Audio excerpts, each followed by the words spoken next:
Hampshire, England, 1817. They say, love conquers all. But what happens when love must first conquer fear? I, Arabella Pemberton, never imagined that my father's gambling debts would place me at the altar beside a man society called a monster, that our wedding vows would be spoken in silence and dread, that the walls of Blackwood Manor would become both my prison and my salvation. But what I really didn't know is that sometimes the cruelest judgments come not from the accused, but from those too blind to see the truth. This is the story of a woman who was sold to save her family's honor, and discovered that the heart she feared most was the one that would set her soul free. But before we dive into this story that challenges everything society believed about one man, tell me, from what corner of the world are you watching? Leave your comment, subscribe to the channel, and activate the bell, because this journey promises to be unforgettable. The truth is always more fascinating than fiction. The morning my world shattered began like any other spring day in Hampshire. I had awakened to birdsong filtering through my bedroom window, had dressed in my favorite lavender gown, and had descended the stairs of Pemberton Hall, fully expecting to break my fast with idle conversation about the upcoming season in London. I had no inkling that within the hour, my father would sell me to save himself.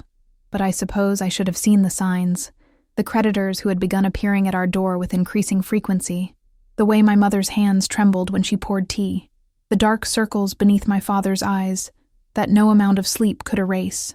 Our family's fortune, I would soon learn, had been hemorrhaging for years, bled dry by my father's unfortunate predilection for cards and even more unfortunate lack of skill at playing them. When my father summoned me to his study that morning, his face was ashen, and I knew with a sinking certainty that something terrible was about to unfold. He could barely meet my eyes as he explained our situation, the debts that had mounted to £30,000, the creditors who would no longer be put off, the scandal that would destroy us all if payment was not rendered immediately. We would lose everything, he told me. Our home, our name, our place in society. We would be ruined, completely and utterly. And then he told me about Baron Theodore Blackwood's offer. The Baron, it seemed, had heard of our predicament through channels my father refused to name.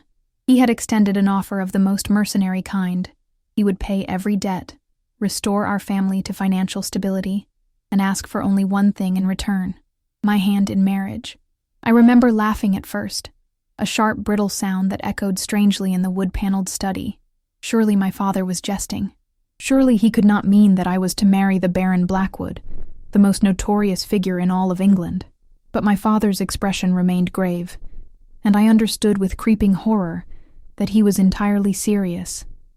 Everyone in London society knew of Baron Blackwood, though precious few had actually seen him in recent years. The whispers about him were legend, tales told in hushed voices at balls and soirees, warnings issued to young ladies about the dangers of dark, brooding men. They said he was cruel beyond measure, that his temper was volcanic, that his first wife had died under circumstances so mysterious that many suspected murder, though nothing could be proven. They said he had retreated to his estate in Yorkshire, shunning all society, living like a Gothic villain in his crumbling manor. My mother had once told me, with a shudder, that Baron Blackwood was the sort of man mothers warned their daughters about, the kind who could freeze your blood with a single glance and break your heart without a second thought. And now my father expected me to marry him. I tried to protest, of course. I pleaded with my father to find another way, to sell the estate, to approach other relatives for loans. But he shook his head wearily at each suggestion. There was no other way, he insisted. We had exhausted every option, burned every bridge. The Baron's offer was our only salvation, and if I refused, we would all be destroyed. My mother wept quietly in the corner, and I realized with a sickening clarity that the decision had already been made. This was not a request. It was an announcement of my fate. I was to be sacrificed on the altar of my family's financial ruin, sold to a man whose very name sent shivers down the spines of the bravest souls in England. I asked my father what manner of man would make such an offer, would essentially purchase a bride to suit his purposes. My father had no answer, only a suggestion that perhaps the Baron was lonely, perhaps he sought companionship, but I could see in his eyes that he knew as well as I did that something more sinister must motivate such a transaction. The engagement was announced within the week. I had no say in the timing, no opportunity to prepare myself mentally for what was to come. One moment I was Miss Arabella Pemberton, a young woman of 22 with modest prospects, but freedom to choose her own path. The next, I was the betrothed of Baron Theodore Blackwood, and the whispers of London society reached a fever pitch. My so-called friends were quick to offer their condolences, as if I had received news of a death rather than an engagement. They asked in voices dripping with false sympathy whether I was frightened, whether I had heard the stories, whether I understood what I was getting into. Their concern was less than comforting. It merely reinforced the dread that had taken up permanent residence in my chest. The day I was to meet my future husband, I dressed with trembling hands. I chose a gown of pale blue silk, thinking perhaps that looking my best might somehow protect me from whatever horrors awaited. My maid arranged my dark hair in an elaborate style, and I stared at my reflection in the mirror, barely recognizing the frightened girl who looked back at me. The formal announcement of our engagement was to take place at the Worthington Ball, one of the season's most anticipated events. My father had assured me that the Baron would attend, that he wished to meet me in a public setting before our wedding. I supposed I should have been grateful for that small mercy. At least I would not have to face him alone for the first time. But gratitude was far from what I felt as I entered the Worthington ballroom that evening. Terror would be a more accurate description. Every nerve in my body screamed at me to flee, to run from this fate that had been thrust upon me. Yet I forced myself to walk forward, my hand resting lightly on my father's arm, my expression carefully schooled into something resembling composure. The ballroom fell silent as we entered. Every eye turned toward us, and I could hear the whispers starting immediately, spreading through the crowd like wildfire. "There she is," they said. "The girl who's to marry the Baron Blackwood. Poor thing. She doesn't know what she's in for." And then I saw him. He stood in the shadows at the far edge of the ballroom, as if even the candlelight dared not touch him. Baron Theodore Blackwood was tall, taller than I had imagined, with a frame that suggested both strength and a certain dangerous grace. His hair was dark as a raven's wing, and even from a distance I could see that his eyes were an unusual shade of gray, like a winter storm gathering on the horizon. But it was his face that arrested me. He was handsome in a severe, almost cruel way. Sharp cheekbones, a strong jaw, lips pressed into a firm line that suggested he had forgotten how to smile. There was something about his expression that spoke of deep sorrow, of wounds that had never properly healed. He looked like a man who had seen too much of the world's darkness and had decided to make his home there. As my father led me toward him, I felt my legs threaten to give way beneath me. This was the man I was to marry. This was the stranger who had purchased me as if I were a piece of property. This was the notorious Baron Blackwood, and he looked every bit as formidable as the rumors suggested. When we finally stood before him, my father made the formal introductions. The Baron's eyes swept over me with an expression I could not read. Not pleasure, not displeasure, simply assessment, as if he were cataloging my features and finding them adequate to his purposes. When he took my hand to bow over it, his touch was neither warm nor cold. It was simply there, perfunctory, devoid of any real feeling. He spoke only a handful of words to me that evening. His voice was deep and measured, each syllable pronounced with careful precision. He acknowledged the introduction, expressed his satisfaction that we should be wed, and then retreated once more to the shadows, as if the very act of conversation exhausted him. I watched him go, this man who held my future in his hands, and felt a despair so profound it threatened to drown me. He had shown no warmth, no kindness, not even basic courtesy beyond what propriety demanded. He had looked at me as one might look at a business acquisition, with detached interest and nothing more. The wedding was arranged for 3 weeks hence.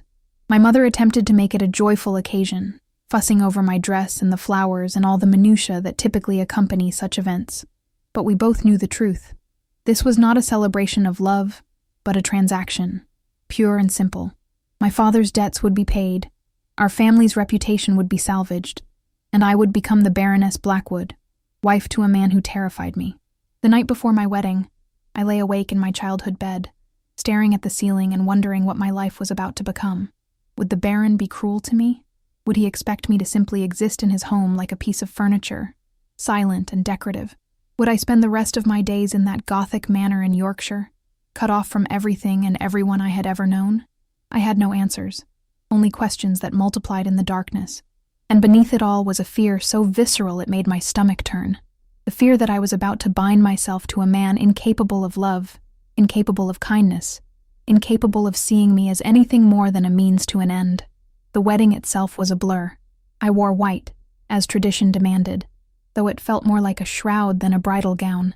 I spoke my vows in a voice that sounded nothing like my own, distant and hollow. And when Baron Blackwood placed the ring upon my finger, his touch was as impersonal as it had been at our first meeting, neither gentle nor harsh, simply absent. I was now Arabella Blackwood, Baroness of Blackwood Manor, and as I looked into my new husband's impassive face, I wondered if I had just made the greatest mistake of my life. The marriage had been consummated by law, but there was no consummation of hearts, no joining of souls. We were two strangers bound by legal documents and financial necessity, and nothing more. As we left the church to begin our journey to Yorkshire, I took one last look at my family, at my mother's tear-stained face, and my father's guilty expression, and I understood with perfect clarity that I was utterly alone. Whatever awaited me at Blackwood Manor, I would face it without ally or friend. The die was cast. My fate was sealed. I was the wife of Baron Theodore Blackwood, and God help me, I had no idea what that truly meant. The carriage that carried me away from everything I had ever known was as silent as a tomb. I sat on one side, my new husband on the other, and between us stretched a gulf that felt wider than the English Channel. Baron Theodore Blackwood had not spoken a single word since we had departed from the church, and I found myself both grateful for and terrified by his silence.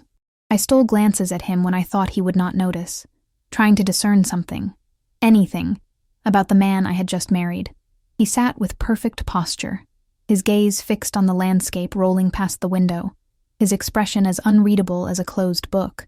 Occasionally his jaw would tighten almost imperceptibly, or his fingers would drum once against his knee, but these were the only signs that he was a living, breathing man, and not a marble statue. The journey to Yorkshire would take 2 days, my father had informed me, with a stop at an inn for the night. The thought of spending those hours in this oppressive silence made my chest constrict with anxiety. What was I to do? Attempt conversation with a man who clearly had no interest in speaking to me? Sit mutely and accept this as the pattern for the rest of my days? I decided to try. Surely even the coldest of men could manage basic civility. I cleared my throat softly and ventured a comment about the weather, about how pleasant the spring countryside looked. The Baron's eyes flickered toward me for the briefest moment, and he inclined his head in what might have been acknowledgement, but he offered no words in return, and after a moment, his gaze returned to the window. I tried again, asking if Blackwood Manor was much changed from when he was a boy. This time, he did not even look at me. He simply responded that he could not say, as he had inherited the estate only upon his father's death some years ago. His tone was clipped, efficient, designed to end the conversation rather than encourage it, and so I fell silent, humiliation burning in my cheeks. Clearly, my husband had no desire for my company or my conversation. I was simply a necessary burden, a piece of baggage he was transporting to his estate. The realization settled over me like a heavy blanket, suffocating in its completeness. As the miles passed, I found my mind wandering to all the stories I had heard about Baron Blackwood. The most persistent rumor concerned his first wife, Margaret. According to London gossip, she had been a delicate creature, beautiful and refined, who had died less than 2 years into their marriage. Some said it was consumption. Others whispered darker theories, that the Baron's cruelty had driven her to waste away, that she had died of a broken heart, that perhaps his temper had led to something even more sinister. Looking at the stern profile of the man beside me, I could almost believe the darkest of those tales. There was something forbidding about him, something that suggested he was capable of great harshness. And yet, there was also something else, something I could not quite name, a sadness perhaps, buried so deep that it manifested as coldness. We stopped at an inn as dusk fell. The Baron handed me down from the carriage with perfunctory courtesy, his touch lasting only as long as absolutely necessary. He informed me that he had arranged for separate rooms, that I should rest well, and that we would depart at dawn. Then he disappeared into the inn without a backward glance, leaving me standing in the courtyard feeling more alone than I had ever felt in my life. That night, I lay in my narrow inn bed and allowed myself to cry for the first time since learning of my fate. I wept for my lost freedom, for the future I had once imagined, for the love I would now never know. And I wept for the girl I had been just weeks ago, the girl who had believed that life held beauty and joy and the possibility of happiness. By morning, I had no tears left. I dressed mechanically, ate a breakfast I could not taste, and returned to the carriage where my husband already waited. The second day of our journey was, if possible, even more silent than the first. The Baron seemed to have retreated even further into himself, and I did not make the mistake of attempting conversation again. It was late afternoon when the landscape began to change. The gentle rolling hills of the south gave way to something wilder, more rugged. The moors of Yorkshire stretched before us, vast and somewhat desolate, covered in purple heather that rippled in the wind like waves on a dark sea. It was beautiful in a stark, austere way, but it was also profoundly lonely. And then, as we crested a hill, I saw it. Blackwood Manor. The estate rose from the moors like something from a Gothic novel, all grey stone and severe lines. It was not as large as I had imagined, not a sprawling palace, but rather a compact fortress, with towers at each corner, and narrow windows that looked like watching eyes. The stone was dark, almost black in places, and ivy crawled up the walls like grasping fingers. It looked exactly like the sort of place a cruel, brooding baron would call home. My heart sank even further, if such a thing were possible. This was to be my home now, this forbidding structure that looked as welcoming as a prison. I wondered if I would ever see London again, ever attend another ball, ever laugh with friends over tea. Or would I simply disappear into this dark manor and be forgotten, as the Baron's first wife had been? The carriage rolled up the long drive, and I noticed that the grounds at least were well maintained. The gardens were orderly, if not particularly colorful, and the lawn was neatly trimmed. Someone cared for this place, even if it did not appear loved. When we finally stopped before the main entrance, the Baron descended first, and then turned to hand me down. As my feet touched the gravel drive, the massive oak doors of the manor swung open, and servants began to file out to greet their master's return. And here, I witnessed something that gave me my first moment of genuine surprise since meeting Baron Blackwood. The servants did not cower or cringe as they approached. Instead, they smiled, genuinely smiled, at the sight of him. The housekeeper, a woman of perhaps 50 with kind eyes and silver-streaked hair, actually beamed as she bobbed a curtsy. The Baron's demeanor shifted subtly. His expression did not exactly soften, but something in his bearing became less rigid. He greeted the housekeeper by name, Mrs. Davidson, and asked after her rheumatism. He inquired about the head gardener's new grandson. He even offered what might have been the ghost of a smile when the butler welcomed him home. These were not the actions of a cruel tyrant. These were the gestures of a man who, at the very least, cared about the people in his employ. Mrs. Davidson turned to me with warmth in her eyes and curtsied deeply. She welcomed me to Blackwood Manor with such genuine kindness that I felt tears prick at my eyes. She assured me that the household had been preparing for my arrival with great anticipation, that my rooms were ready, and that anything I needed, I had only to ask. I thanked her, my voice barely above a whisper, and she must have seen something of my fear and uncertainty, because her expression grew even gentler. She promised to take good care of me, to help me settle in, and somehow, I believed her. The Baron instructed Mrs. Davidson to show me to my chambers and ensure I had everything I required. Then, without another word to me, he strode into the manor and disappeared down a corridor, his footsteps echoing on the stone floors. Mrs. Davidson linked her arm through mine with a familiarity that would have been shocking in London society, but felt comforting here. As she led me up the grand staircase, she chattered pleasantly about the history of the house, about the beautiful view from my rooms, about how happy the staff was to have a mistress in residence again. My chambers were in the east wing, she explained, with windows overlooking the rose garden. The Baron's rooms were in the west wing, separate, private, ensuring we need not disturb one another. I was not certain whether to be relieved or hurt by this arrangement. When Mrs. Davidson opened the door to my sitting room, I was struck by unexpected beauty. The rooms were lovely, far lovelier than I had anticipated.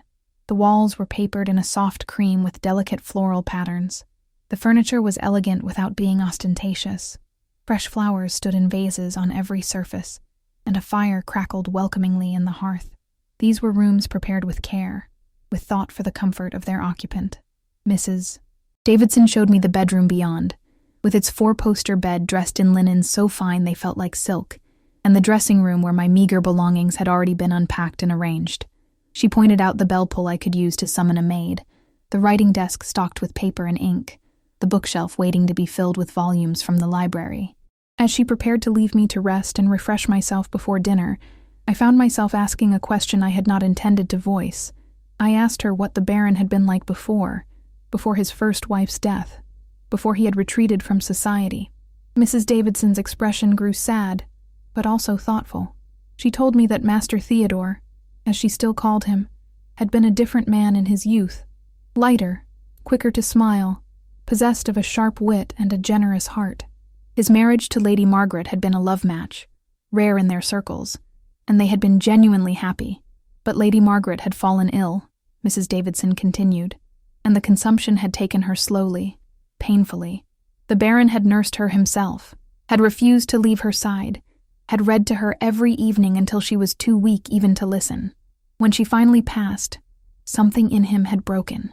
The Tun's response, the whispers, the accusations, the way they had twisted his grief into something ugly, had driven him further into himself. He was not cruel, Mrs. Davidson assured me firmly. He was wounded. There was a difference. Her words gave me something I had not expected to find at Blackwood Manor: hope. Perhaps my husband was not the monster society painted him to be. Perhaps beneath that cold exterior was simply a man who had loved and lost, and did not know how to find his way back. As I stood at the window that evening, watching the sun set over the moors and painting the sky in shades of purple and gold, I made a decision. I would not simply accept a loveless marriage. I would not resign myself to a life of silence and separation. I would find a way to reach the man beneath the armor, to discover if Mrs. Davidson was right, if there was still humanity in Baron Theodore Blackwood. It would not be easy. It might not even be possible. But I owed it to myself, and perhaps to him, to try. The game, as they say, was afoot. My first week at Blackwood Manor passed in a strange sort of limbo. I existed in the house like a ghost, wandering the corridors and rooms, trying to understand the rhythms of this new life. The Baron and I maintained our separate existences, he in his west wing, I in my east, crossing paths only at dinner, where we sat at opposite ends of a ridiculously long table and exchanged perhaps a dozen words between us. It was a lonely existence, but I had resolved not to despair. Instead, I decided to learn everything I could about this place and the man who ruled it. If I could not reach him directly, perhaps I could understand him through observation, through the traces he left in his daily life. I discovered that my husband rose with the dawn. From my bedroom window, I could see him stride across the grounds each morning, dressed in riding clothes, heading toward the stables. He would be gone for hours, and I learned from the grooms that he rode out to visit the tenant farms, checking on the families who worked his land, ensuring they had what they needed. This did not align with the image of a cruel, indifferent landlord. I also discovered that he spent a considerable amount of time in his study, attending to estate business. Mrs. Davidson mentioned, almost casually, that the Baron personally reviewed every request from the tenants, that he had established a fund to help families in times of hardship, and that he had recently commissioned the building of a new school for the village children. Again, these were not the actions of a heartless man. In the afternoons, I often found myself in the library, a magnificent room with floor-to-ceiling shelves filled with thousands of volumes. It quickly became my sanctuary, a place where I could lose myself in stories and forget, for a while, the peculiarity of my situation. I noticed that certain books were well worn, their spines creased from repeated reading. Poetry, mostly. Byron, Wordsworth, Keats, and philosophy. Marcus Aurelius, Seneca, Montaigne.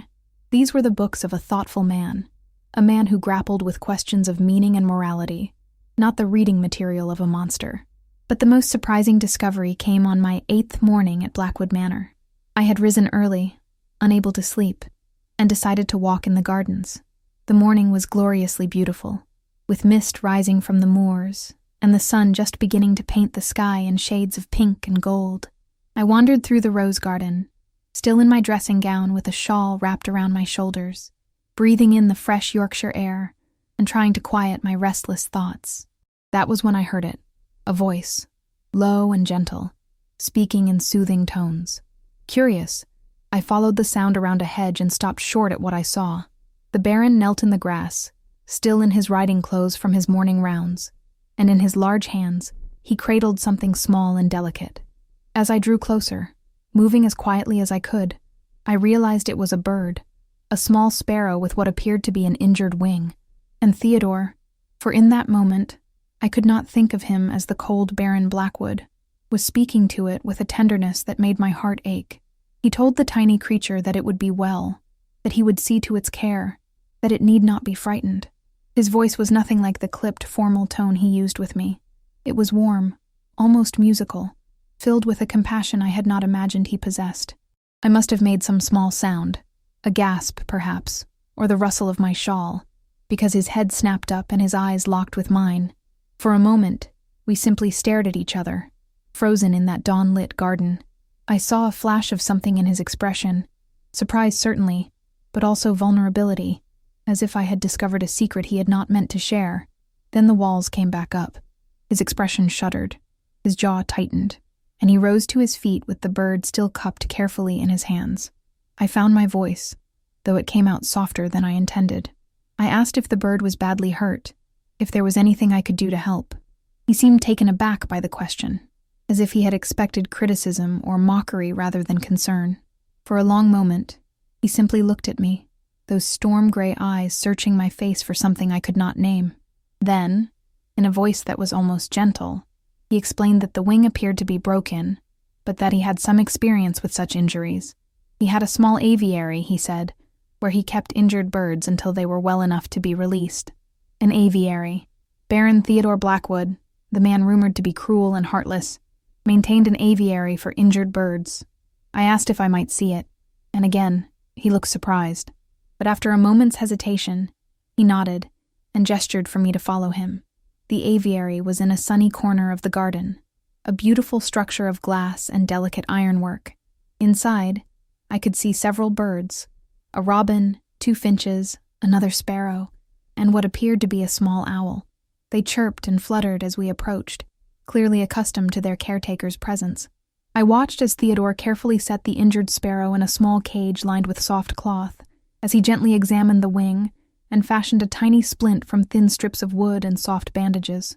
His hands, so large and seemingly rough, moved with remarkable delicacy and precision. He worked with complete focus, murmuring reassurances to the frightened bird, and I found myself captivated not just by what he was doing, but by the man himself. This was not the Baron Blackwood of London rumor. This was someone else entirely, someone capable of great gentleness, great care, great compassion. When he had finished, he stepped back and seemed to remember my presence.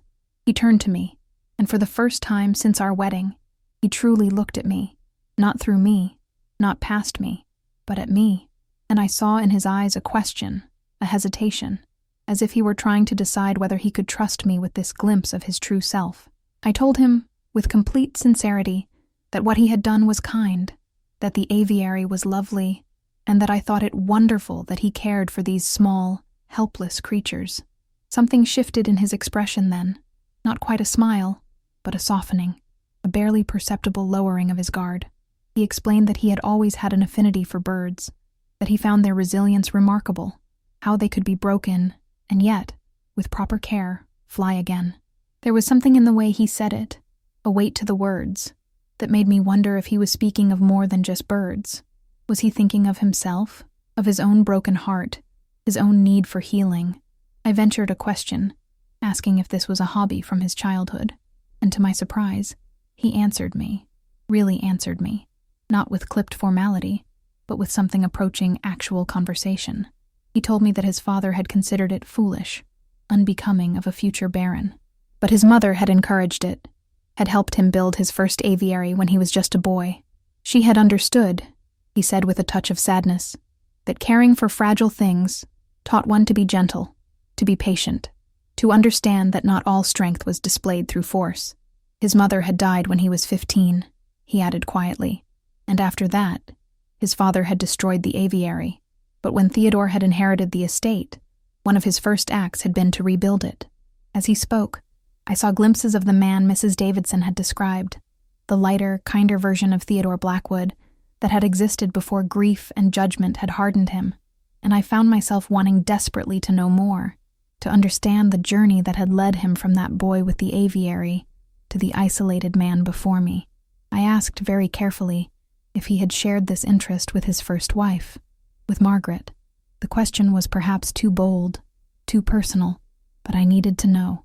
I needed to understand what had happened to him, what had changed him so fundamentally. His expression clouded, and for a moment, I thought he would retreat, would shut me out entirely. But instead, he nodded slowly. Yes, he said. Margaret had loved the aviary. She had spent hours here, especially when she became too weak to walk far. She had said that watching the injured birds heal and fly away gave her hope.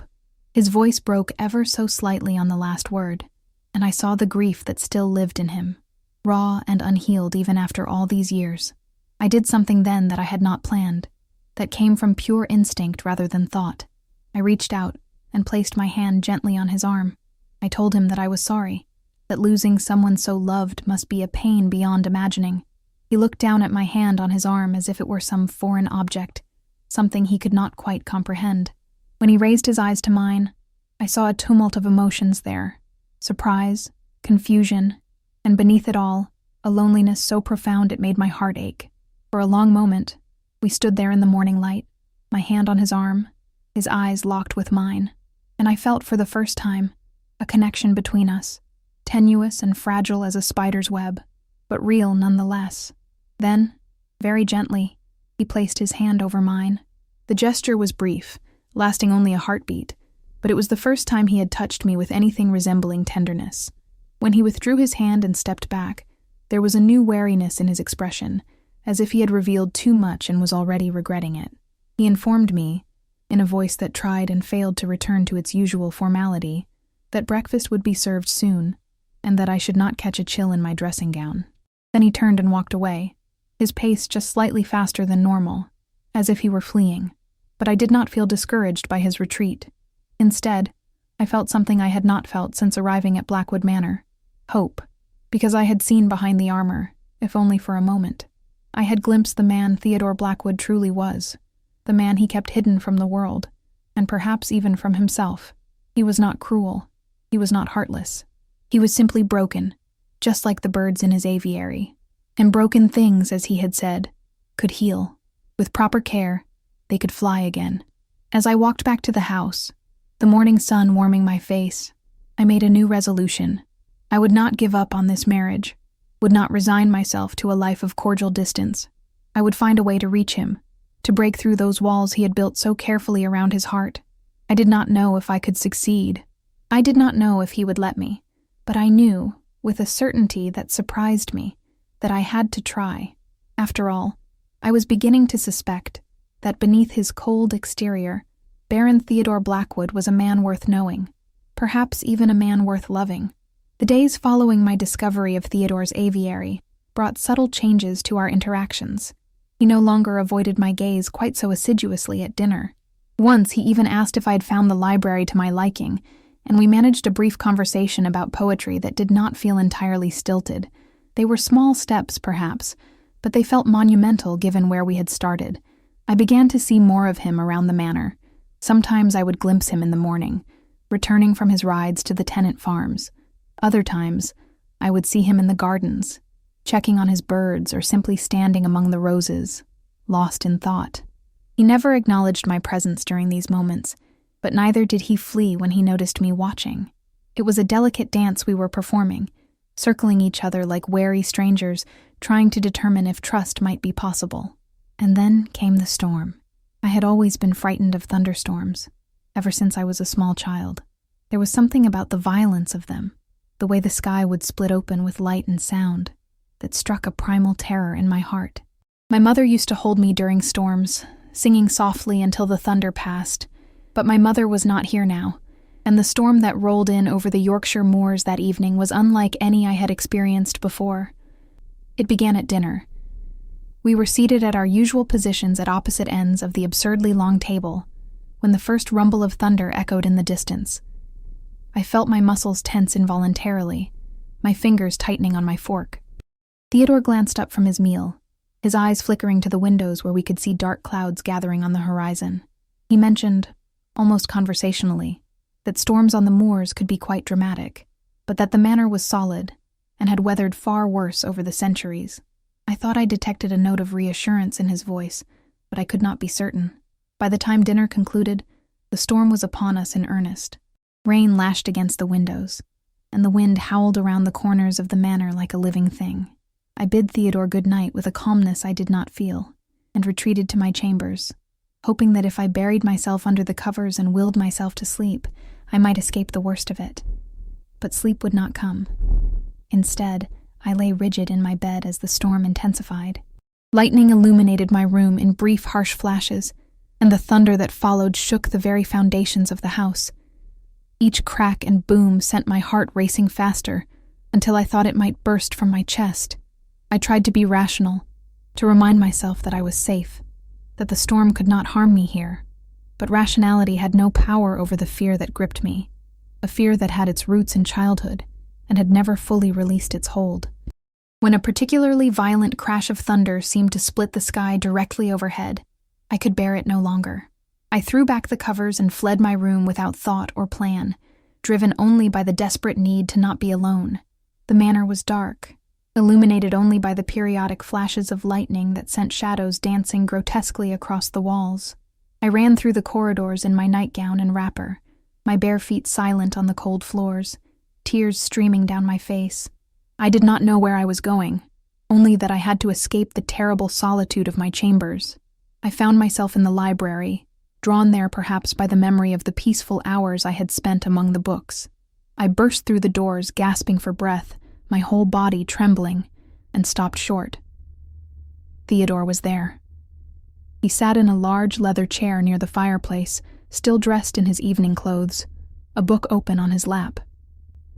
At my sudden entrance, he looked up, and I saw his expression transform from surprise to something I had never seen there before, concern. Lightning flashed, illuminating the room in stark white light, and the thunder that followed was so loud, so immediate, that I could not suppress the sob that tore from my throat. I stood there, frozen in the doorway, tears running down my face, my hands clutched to my chest, feeling exposed and foolish and utterly terrified. For a heartbeat, Theodore simply stared at me. Then he moved. He rose from his chair with a speed that belied his usual measured movements, and in 3 long strides, he crossed the distance between us. And then, without a word, without hesitation, he opened his arms. I did not think. I simply ran to him, seeking shelter in the only harbor available. His arms closed around me, strong and warm and steady, and he held me against his chest as another crack of thunder shook the house. I had expected many things from Theodore Blackwood, but I had not expected this immediate, instinctive comfort, this absolute solidity in the face of my fear. He did not mock me or tell me I was being foolish. He simply held me, one hand cradling the back of my head, the other wrapped firmly around my waist, anchoring me to safety.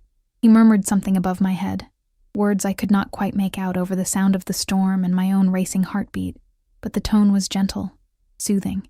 I pressed my face against his chest, feeling the steady beat of his heart beneath the fine linen of his shirt.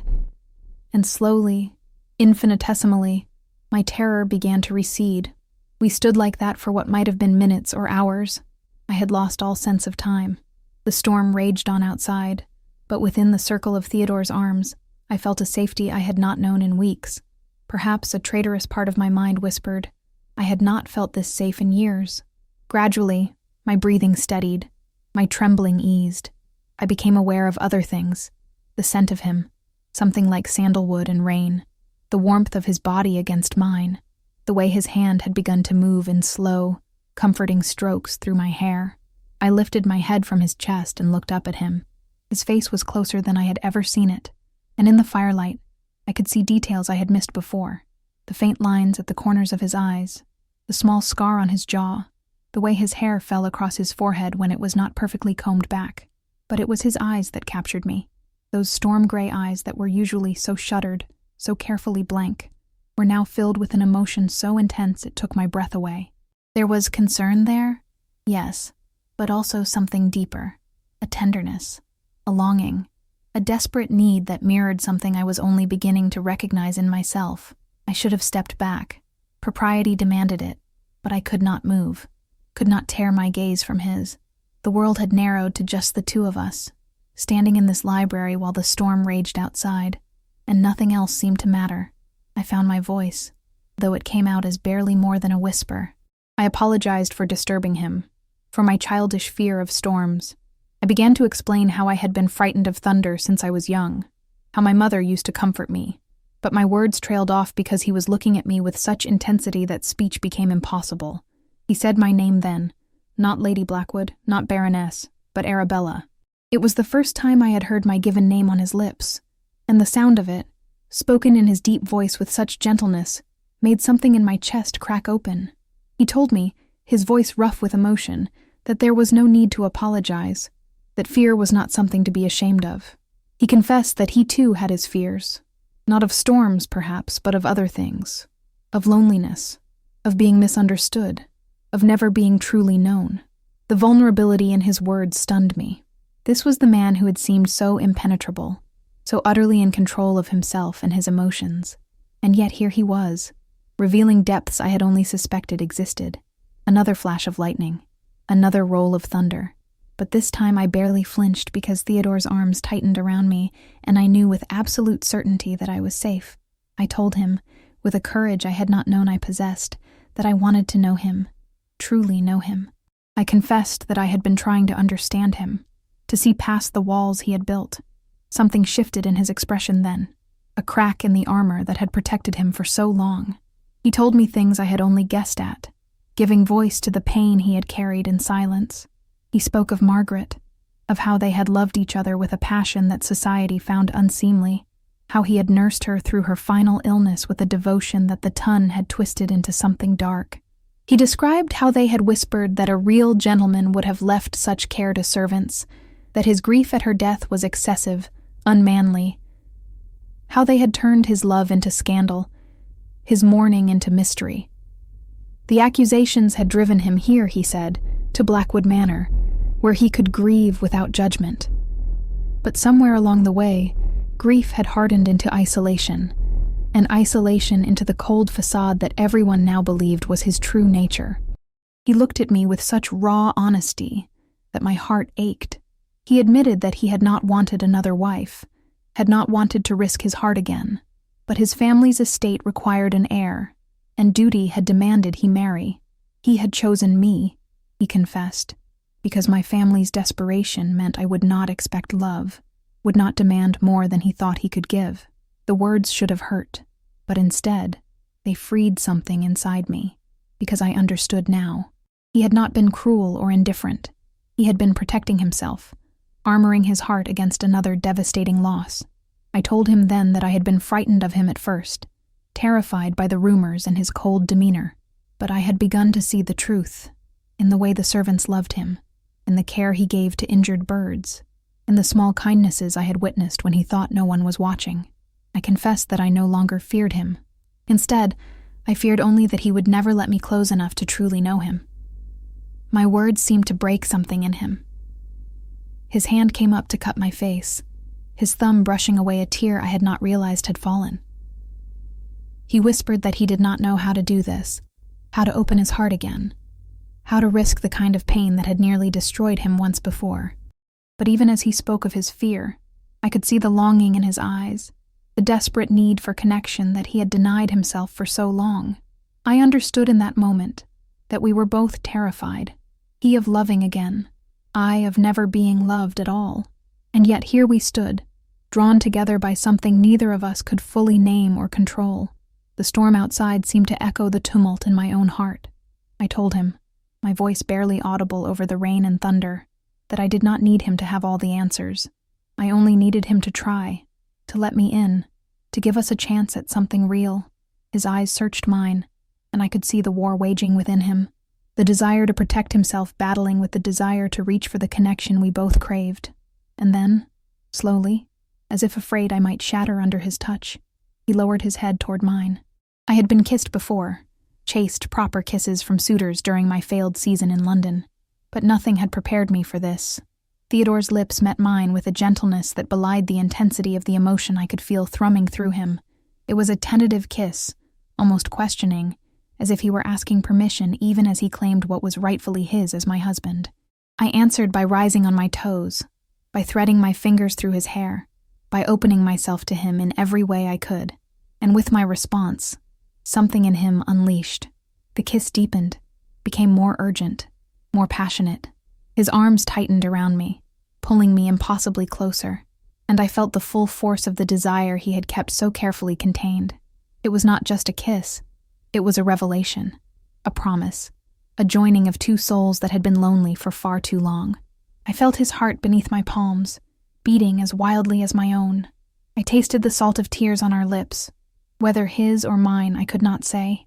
I felt the years of loneliness and fear and misunderstanding dissolving in the heat between us.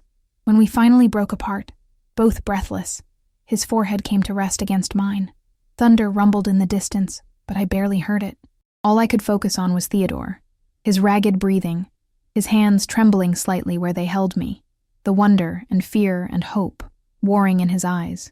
He whispered that he had not felt this alive in years, that I had awakened something in him he had thought dead and buried. He confessed that he was terrified of what it meant, but even more terrified of letting it go. I told him that I understood his fear because I shared it, but I also told him that we did not have to face those fears alone, that perhaps, together, we could find our way to something neither of us had dared to hope for.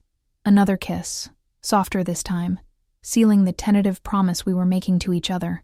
And as the storm began to fade, moving off across the moors, I realized that my fear of thunder had been replaced by something else entirely, a hope, fragile but growing, that perhaps this marriage of convenience might become something far more precious, something that looked remarkably like love. The morning after the storm dawned clear and brilliant, as if the world had been washed clean. I woke in my own bed. Theodore had escorted me back to my chambers in the early hours, with a tenderness that made my heart flutter, and for a moment, I wondered if the previous night had been a dream. But the memory of his kiss, of his whispered confessions, was too vivid, too real to be anything but truth. I dressed with unusual care, my hands trembling slightly as my maid arranged my hair. What would this day bring? How would Theodore be in the light of morning? Would he retreat once more behind his walls, regretting the vulnerability he had shown? Or had something fundamental shifted between us? My questions were answered when I descended to the breakfast room and found him already there, standing by the window with a cup of coffee in his hand. At the sound of my entrance, he turned, and I saw immediately that he had not retreated. His expression was still guarded.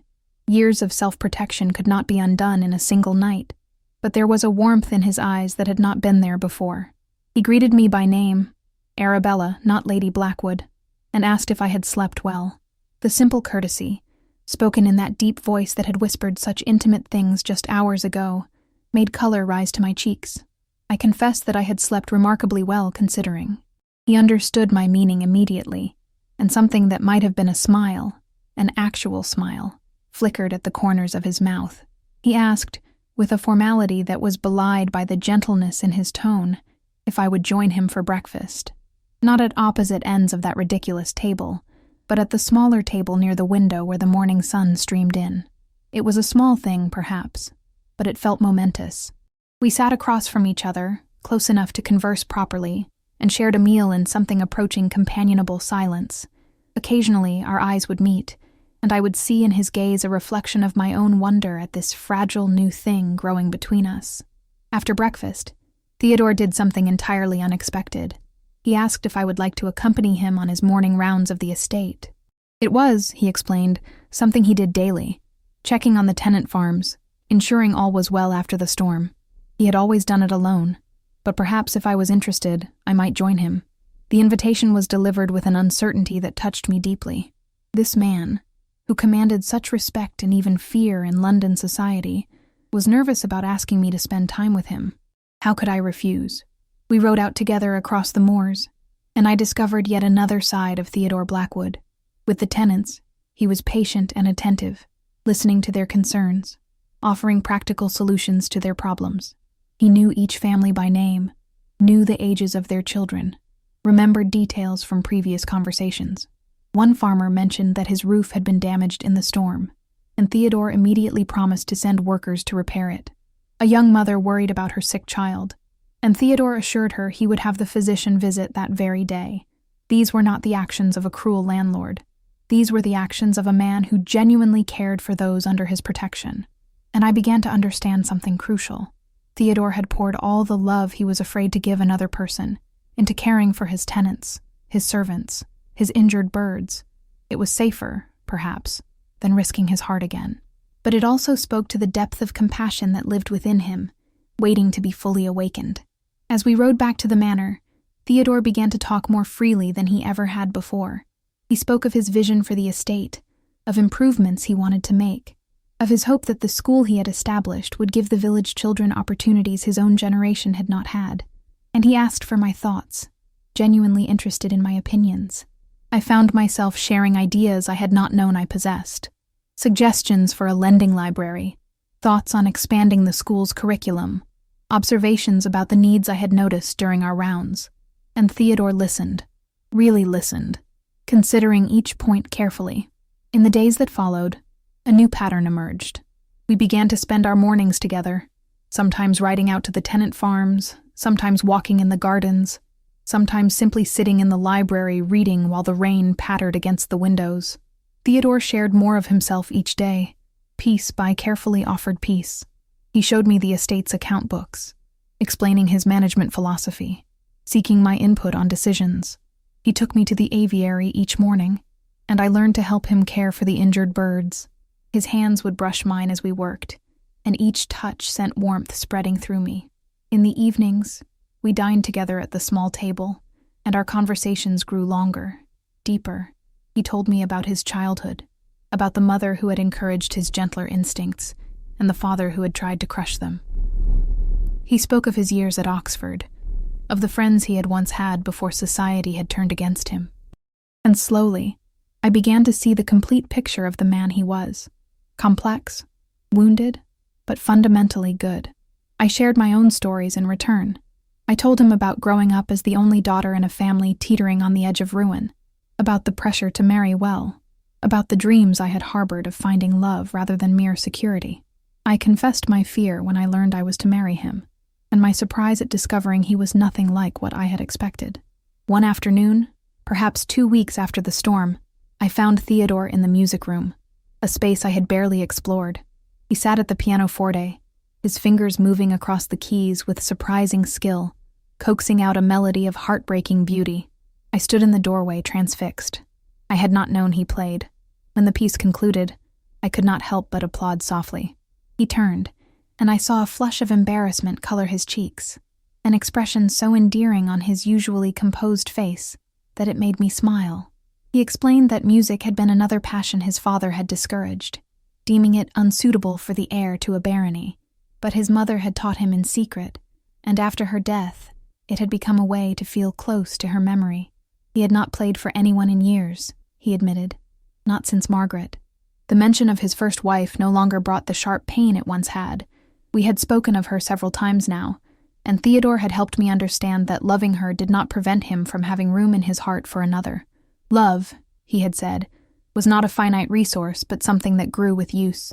I asked him to play again, and this time, I sat beside him on the bench. He chose a lighter piece, something playful, and when he finished, he looked at me with an expression so tender it stole my breath. He told me that he had forgotten what joy music could bring, that sharing it with me made it new again. In that moment, sitting close enough that our shoulders touched, I realized with startling clarity that I was falling in love with my husband. Not the Baron Blackwood of rumor and reputation, but Theodore, the man who nursed injured birds, who cared deeply for his tenants, who played piano in secret, who had loved once and was slowly, carefully, learning to love again. The realization should have frightened me, but instead, it filled me with warmth, because I could see in his eyes, in the way he looked at me, in the increasing frequency of his touches, that he was falling too. We were learning to love, not with the passionate intensity of youth, but with the deeper, more profound connection of two souls who had found each other in the darkness and chosen to walk toward the light together.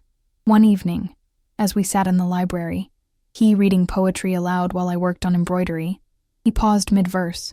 I looked up to find him watching me with an expression of such wonder that my heart skipped. He confessed that he had not believed himself capable of this, of feeling this way again. He had convinced himself that his heart had died with Margaret, that the best he could hope for was cordial distance in his second marriage. But I had proven him wrong, he said. I had awakened something he thought lost forever. I set aside my embroidery and moved to sit beside him. I told him that he had given me something precious too, not just security or status, but the opportunity to be truly seen, truly known. I admitted that I was beginning to care for him far more than I had thought possible, that what had started as obligation was transforming into something that felt remarkably like love. The word hung between us, both frightening and exhilarating. Theodore reached for my hand, lacing his fingers through mine. He said that he was not certain he knew how to do this properly, how to be the husband I deserved, but he wanted to try. He wanted to give us every chance at happiness. I brought his hand to my lips and kissed his knuckles gently. I assured him that we would learn together, that neither of us needed to have all the answers. What mattered was that we were both willing to try, both willing to be vulnerable with each other. He pulled me closer then, until I was nestled against his side, my head resting on his shoulder. We sat like that for a long time, watching the fire dance in the hearth, content simply to be together. And I felt a peace I had never known before, a sense of rightness, of being exactly where I was meant to be. But even as our love grew, I knew that challenges remained. The world beyond Blackwood Manor still saw Theodore as the cruel, cold Baron. Society still whispered its poison, and I knew that if we were to have any hope of a truly happy future, we would need to face those whispers, to show the world the truth of who Theodore really was. The question was how? How could we change minds that had been made up for years? How could we overcome the power of rumor and prejudice? The answer, when it came, was simpler than I expected. We would show them the same thing I had discovered, that actions spoke louder than words, that truth had a power all its own, and that love, real love, was impossible to hide or deny. But first, we needed to be certain of that love ourselves. We needed to build our foundation strong enough to withstand whatever storms might come. And so we continued our careful dance of discovery, each day bringing us closer, each shared moment deepening the bond between us. Theodore was learning to trust again, to open his heart without fear of judgment. And I was learning that love was not always the passionate whirlwind of novels, but sometimes a slow, steady building of connection, brick by precious brick. We were creating something beautiful together. Not perfect, perhaps, but real and true and entirely our own. And that, I was beginning to understand, was worth more than all the fairy tales in the world. The letter arrived on a Tuesday morning, delivered with the usual post. I was in the library when Mrs. Davidson brought it to me, her expression troubled. It was from my mother, and as I broke the seal and read her words, I felt a chill run down my spine despite the warmth of the fire. The Tun was talking, she wrote. Not just the usual whispers about Baron Blackwood and his mysterious new bride, but something more insidious. Rumors were circulating that I had disappeared, that no one had seen or heard from me since the wedding. Some were suggesting that I had met the same mysterious fate as the Baron's first wife. Others whispered that I was being kept prisoner in that Gothic manor in Yorkshire, that the Baron's cruelty had driven me into hiding. My mother begged me to write to her friends, to make some public appearance, to put these terrible rumors to rest. She was beside herself with worry, not just for my reputation, but for my very safety. I sat with the letter in my trembling hands, anger and frustration warring within me. How dare they? How dare society invent such vicious lies about a man they did not know, about a marriage they could not understand? Theodore had been nothing but kind to me, nothing but patient as we learned to navigate our relationship. The thought of people painting him as some Gothic villain made my blood boil. Theodore found me there, still clutching the letter, my jaw set with determination. He saw immediately that something was wrong, and when I showed him my mother's words, I watched his expression shudder, the walls going back up, the armor reappearing. He told me, in a voice carefully devoid of emotion, that this was nothing new, that he had long ago accepted that society would think the worst of him. He suggested I write to my mother, assure her of my well-being, and let the matter rest. "We did not need the ton's approval," he said. "We had our life here, at Blackwood Manor. That should be enough. But it was not enough. Not for me. Not anymore." I stood and faced him, my hands planted firmly on my hips. I told him that I would not hide away while people slandered him, while they twisted our marriage into something dark and sinister. I had discovered the truth of who he was, and I would not allow the world to continue believing lies. Theodore looked at me with something akin to despair. He asked what I proposed to do. March into London and demand that society change its opinion? He reminded me that he had tried to live down the rumors after Margaret's death, that his grief had only fueled more speculation, that nothing he did seemed to change their minds. But I had an idea, one that had been forming since my mother's letter arrived. "The Harvest Festival," I said. The annual celebration that brought together all the tenant families, the village, and traditionally, members of the local gentry. It was to take place in 3 weeks' time, and it would be the perfect opportunity to show the truth. Theodore looked skeptical. He explained that he had not hosted the Harvest Festival since Margaret's death, that he had allowed it to lapse rather than subject himself to social scrutiny. But I pressed on, outlining my vision. We would host the grandest harvest festival Blackwood Manor had ever seen. We would invite not just the locals, but also the neighboring families, the gentry from the surrounding counties. We would open the manor's doors and let people see the truth, see how the tenants loved and respected their landlord, see the school Theodore had built, see the man himself, not as a Gothic villain, but as the kind, caring person he truly was. I could see the fear in Theodore's eyes, the instinct to refuse, to protect himself from potential judgment and pain. But I also saw something else, a flicker of hope, a desperate wish to believe that perhaps things could be different. I took his hands in mine and made him a promise.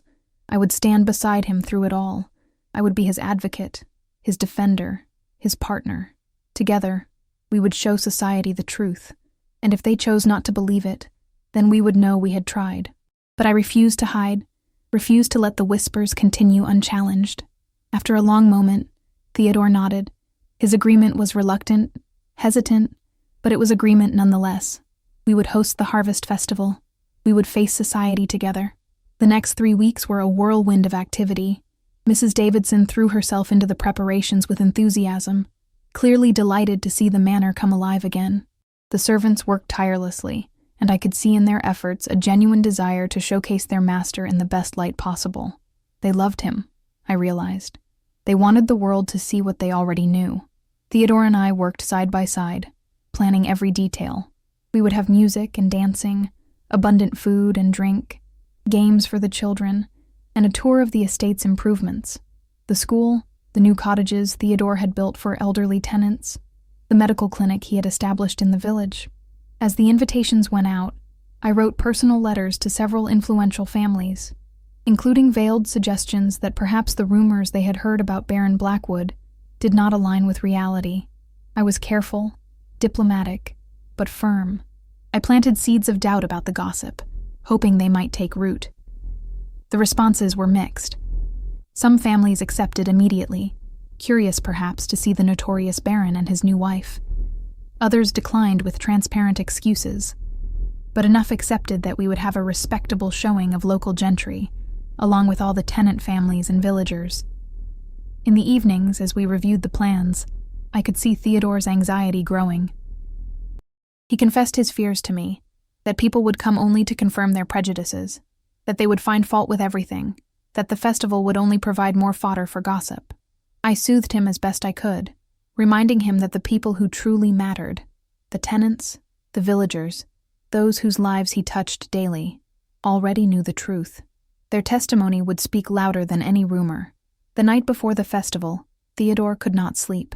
I found him in the library, pacing before the fire, his anxiety palpable.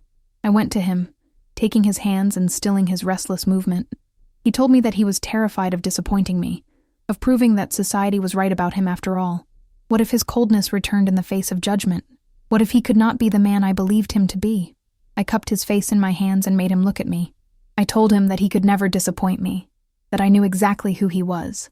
Not the perfect hero of a romance novel, but a real man with strengths and weaknesses, fears and hopes. I loved him not despite his flaws, but as a complete person, complicated and human. The word slipped out naturally. Love. I had said it before in careful, oblique ways, but never so directly. And as I watched Theodore's expression transform, I saw that he had been waiting to hear it, needing to believe it was true. He pulled me into his arms and held me as if I were the only solid thing in a shifting world. Against my hair, he whispered that he loved me too, that I had become his anchor, his reason to hope. Whatever happened tomorrow, he said, we would face it together. The day of the harvest festival dawned bright and clear, as if nature itself approved of our endeavor. By mid-morning, people began to arrive. First the tenant families, dressed in their Sunday best, bringing contributions of food and handcrafts. Then the villagers, excited for the celebration. And finally, the gentry, arriving in their fine carriages, their expressions ranging from curious to openly skeptical. I stood beside Theodore at the manor's entrance, greeting each guest. I could feel the tension in his body, see the effort it took for him to maintain his composure. But he did it, welcoming each person with courtesy, if not warmth. The tenants, however, needed no encouragement. They greeted their landlord with genuine affection, thanking him for various kindnesses, introducing him to new babies born since he had last visited their farms. I watched the gentry observe these interactions, saw the surprise on their faces as they witnessed the obvious respect and even love the common people had for Baron Blackwood. As the day progressed, I made it my mission to facilitate conversations, to guide the gentry toward seeing what I saw. I arranged for them to tour the school, where the teacher eloquently praised the Baron's vision and generosity. I ensured they met the elderly tenants in their new cottages, who spoke tearfully of his kindness. I orchestrated encounters with the village physician, who detailed the Baron's establishment of the medical clinic. Each interaction chipped away at the edifice of rumor and prejudice. I could see it in their faces, doubt creeping in, assumptions being questioned, the possibility that they had been wrong beginning to take root. But the true turning point came in the afternoon, during the children's games. A small boy, perhaps 6 years old, fell and scraped his knee badly enough to draw blood and tears. Before anyone could react, Theodore was there, kneeling in the grass beside the child, his fine clothes forgotten. I watched, my heart swelling, as he gently examined the injury, produced a handkerchief to clean the wound, and spoke to the boy in soothing tones. He told the child a story about a brave knight who had once fallen from his horse but had gotten back up to win the tournament.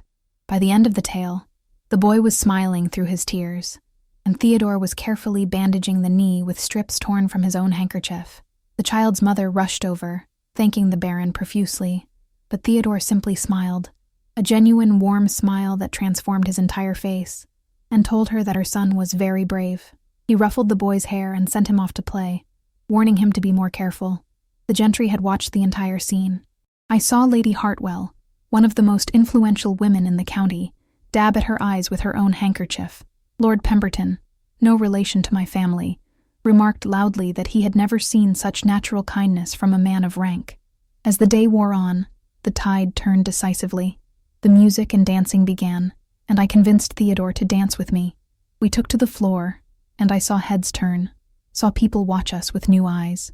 They saw not a cruel baron and his victim, but a husband and wife, who moved together with easy familiarity, who looked at each other with obvious affection. Other gentry asked Theodore to dance with their daughters or wives, a sign of acceptance that would have been unthinkable that morning. Theodore was stiff at first, unaccustomed to such social interaction, but gradually he relaxed. I watched with pride as he conversed politely, as the rigid Baron Blackwood mask slipped away to reveal the good man beneath. As evening fell and lanterns were lit throughout the gardens, Lady Hartwell approached me. She took my hands in hers and told me with genuine contrition that she had been wrong about the Baron. She had believed the rumors, had even spread some herself, but today had shown her the truth. She promised to correct the record in London, to speak the truth about Baron Theodore Blackwood. Others followed her lead, offering similar apologies and promises. The local vicar gave a speech praising the Baron's charitable works and his dedication to the welfare of his people. The schoolteacher presented Theodore with a gift from the students, a collection of drawings and letters expressing their gratitude. I found Theodore later, standing slightly apart from the crowd, looking out over the celebration with an expression of wonder. I slipped my hand into his, and he turned to me with eyes that glistened with unshed tears. He told me that he had never imagined this possible, that he had resigned himself to a life of isolation and judgment, but I had given him something he had not dared to hope for: redemption, not just in society's eyes, but in his own. I reminded him that he had always been worthy of respect and love. Society had simply been too blind to see it. All we had done was remove the blinders. As the festival wound down and guests began to depart, each one thanked us for a wonderful day. Several extended invitations to visit, to dine, to join them for various social events. The Baron and Baroness Blackwood, it seemed, were no longer pariahs, but welcomed members of society. That night, after the last guest had gone and the servants had retired, Theodore and I stood together in the library where so much of our story had unfolded. He pulled me into his arms and held me close, and I felt the tremor run through him, the release of years of tension, of carrying the weight of unjust judgment. He thanked me, his voice thick with emotion, for believing in him, for fighting for him, for refusing to accept the world's verdict on his character. He said that I had not just given him back his place in society, I had given him back himself. I told him that he had given me just as much. He had shown me that love was not always easy or simple, but that it was worth fighting for. He had taught me that people were more than their reputations, that truth mattered more than gossip, and that sometimes the most precious treasures came disguised as curses. We had faced society together and emerged victorious. But more importantly, we had faced ourselves, our fears, our doubts, our capacity for love, and had come through stronger. The battle was not entirely won. There would still be whispers, still be those who clung to the old stories. But we had turned the tide, had proven that truth could overcome prejudice, that love could conquer fear, and that, I knew, was only the beginning. Autumn had arrived in full splendor, painting the Yorkshire moors in shades of gold and amber. 3 months had passed since the harvest festival, and the transformation in our lives had been nothing short of miraculous. The invitations that had once been denied to Baron Blackwood now arrived with regularity. Dinner parties, balls, country weekends. Society, it seemed, had decided that they had been mistaken about the notorious Baron, and they were eager to make amends. But the greatest transformation had been in Theodore himself. The man who had once hidden in shadows now walked in sunlight. He smiled more readily, laughed with genuine joy, and had begun to reconnect with old friends who had stood by him even during his darkest days. The walls he had built around his heart had not disappeared entirely. Such defenses, built over years, could not vanish overnight, but they had crumbled enough that love could flow freely in and out. And I had found something I had never expected when I stood at that altar, terrified and resigned to a loveless marriage. I had found a partner, a friend, a love that was deeper and truer than any I had imagined possible. We had settled into a rhythm of life that brought us both contentment. Our mornings were still spent together, though now our rides across the estate often included discussions of our growing plans.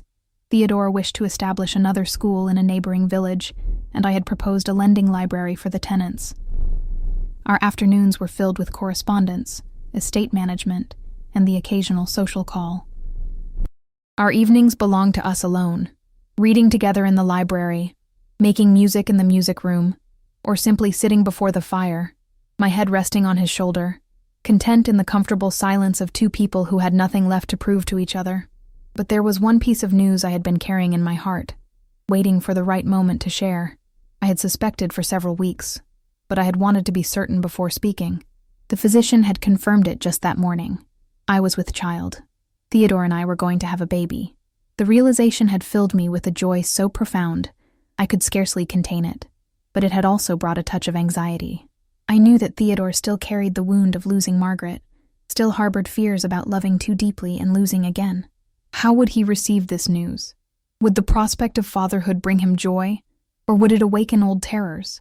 I chose to tell him in the aviary, the place where I had first glimpsed the true man beneath the cold facade. It was a bright October afternoon, and we were checking on a hawk whose wing Theodore had recently set. The bird was healing well, would likely be ready to release within the week. As Theodore worked, I watched his hands, those strong, gentle hands that had held me through storms, that had touched me with such tenderness, that would soon hold our child. The thought made my eyes sting with tears. He noticed my silence and looked up, concern immediately clouding his features. He asked if I was well, if something was troubling me. I took a breath, steadying myself, and told him that there was something I needed to share, something important. His concern deepened, and I saw his mind immediately go to dark places, the habit of expecting bad news, perhaps, ingrained from years of disappointment. But I smiled and took his hands in mine. I told him, my voice trembling with emotion, that I was carrying his child, that in the spring, we would welcome a new life into our family. Theodore went utterly still. For a long moment, he simply stared at me, his expression unreadable. I felt a flutter of anxiety. Had I been wrong to hope he would be pleased? Then slowly, his face transformed. Wonder bloomed in his eyes, followed by a joy so pure and intense it took my breath away. And then, to my amazement, tears began to stream down his cheeks. Tears of happiness, of gratitude, of overwhelming emotion. He pulled me into his arms and held me as if I were the most precious thing in the world. Against my hair, his voice breaking, he told me that he had never dared to hope for this, that he had believed his chance at fatherhood had died with Margaret. He confessed that part of him had been afraid to want it, afraid that hope would lead only to more heartbreak. But I had taught him, he said, that hope was worth the risk, that love was worth the risk, that life, with all its uncertainties and potential pain, was worth living fully, rather than hiding from possibility. He pulled back enough to look at me, his hands framing my face, his thumbs brushing away tears I had not realized I was shedding. He told me that I had given him everything, not just my heart, not just acceptance from society, but a future he had thought forever lost. I had set his soul free, just as the title of our story proclaimed. I reminded him, with a watery laugh, that he had done the same for me. He had shown me that arranged marriages could become love matches, that the most unlikely beginnings could lead to the most beautiful endings, that sometimes what we feared most was exactly what we needed. We stood there in the aviary, surrounded by injured birds learning to fly again, and made promises to our unborn child. Theodore vowed to be the father his own father had never been, loving, supportive, encouraging of gentleness rather than crushing it. I promised to raise our child in a home filled with love, where vulnerability was strength and kindness was celebrated. The weeks that followed were filled with preparation and anticipation. Theodore became almost comically protective, worrying over my every move, insisting I rest more, eat more, avoid any activity that might be remotely strenuous. I found his concern endearing, even when it became slightly excessive. Mrs. Davidson was delighted by the news, as were all the servants. The tenants rejoiced when we shared our happy announcement, and many brought small gifts, hand-carved toys, knitted blankets, blessings, and well wishes. The outpouring of affection moved Theodore deeply. He had spent so many years believing himself unloved, and now he was surrounded by evidence to the contrary. Society, too, responded with enthusiasm. Invitations multiplied, congratulations poured in, and I noticed that the tone of correspondence had shifted dramatically. Theodore was no longer the reformed villain, but simply a respected gentleman, a devoted husband, a soon-to-be father. The past had not been erased. That was impossible, but it had been recontextualized, understood differently in light of present truth. One evening, as winter began to settle over Yorkshire and the first snow dusted the moors, Theodore and I sat in our usual spot in the library. He had been reading to me, poetry, as had become our custom, but he had fallen silent, simply watching the fire with a contemplative expression. I asked what occupied his thoughts, and he turned to me with an expression of such profound contentment that it made my heart swell. He told me that he had been reflecting on the journey that had brought us to this moment, how he had believed himself incapable of love again, how he had viewed our marriage as a necessary transaction, nothing more, how wrong he had been. He confessed that he had initially chosen me because he thought I would demand nothing of him, would be content with a cold, distant arrangement. He had seen my family's desperation and believed it would make me compliant, undemanding. It shamed him now to remember his calculations, his assumptions, but I had defied every expectation.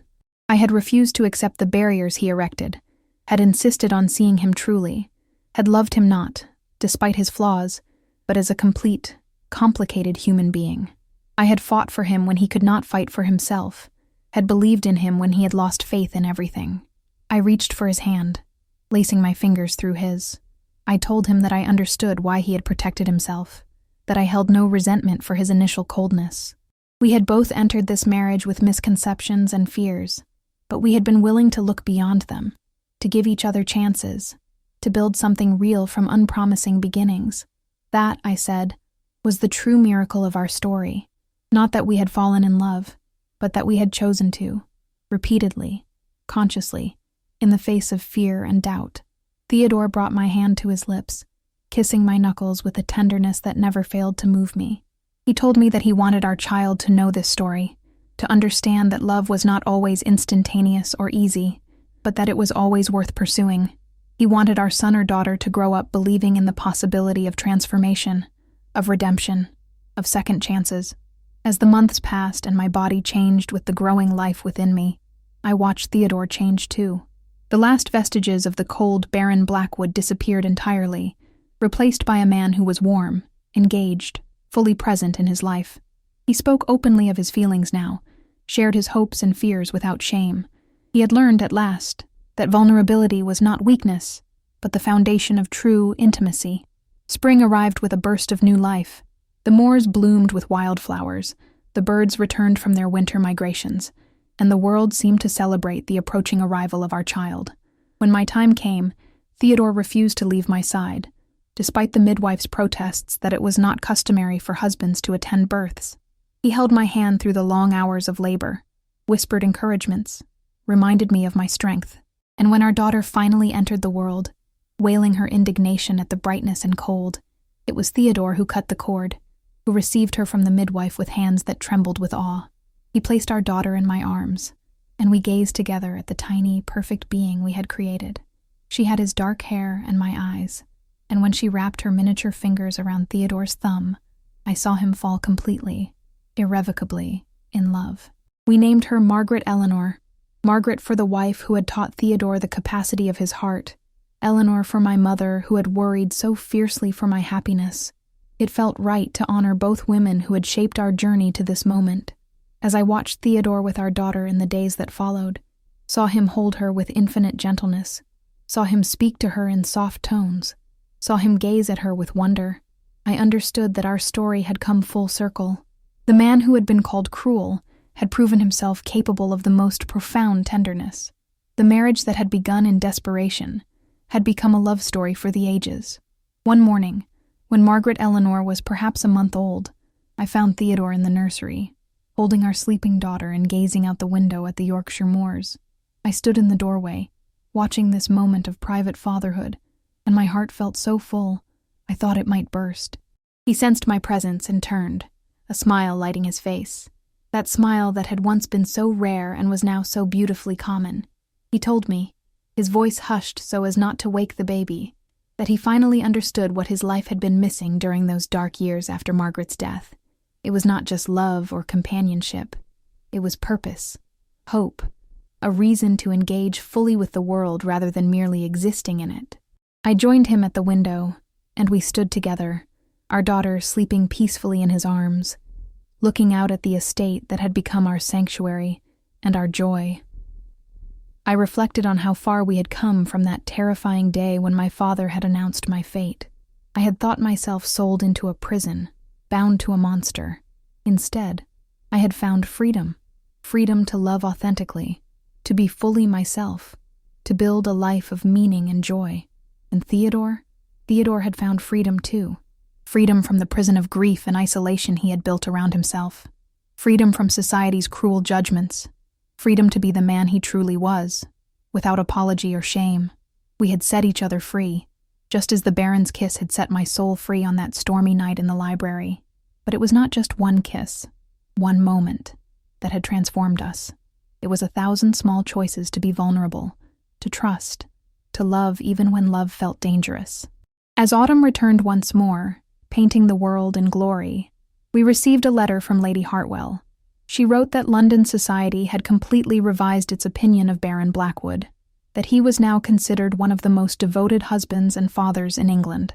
The cruel Baron, she wrote with a touch of irony, had become the romantic ideal. proof that love could transform even the coldest heart. Theodore laughed when I read him the letter, a rich, genuine sound that I never tired of hearing. He remarked that it was amusing how society needed to create narratives to make sense of what they saw. They believed he had been transformed by love, as if he had been a different person before. But the truth, he said, was more complex and more beautiful. He had always been capable of love. He had simply been too wounded to access it. I had not changed him so much as I had helped him remember who he was beneath the armor, beneath the pain. And perhaps that was the real story, not of transformation, but of rediscovery, of two people finding their way back to their authentic selves through the power of love and acceptance. Years would pass, bringing more children, more joys and sorrows, more challenges overcome together.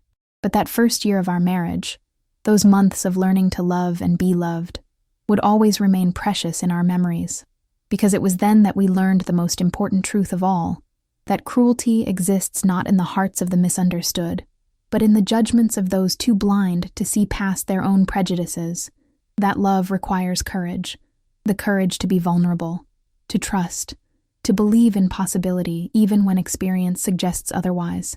And that sometimes, the things we fear most, the forced marriages, the Gothic mansions, the mysterious barons, are exactly what we need to find our way home to ourselves.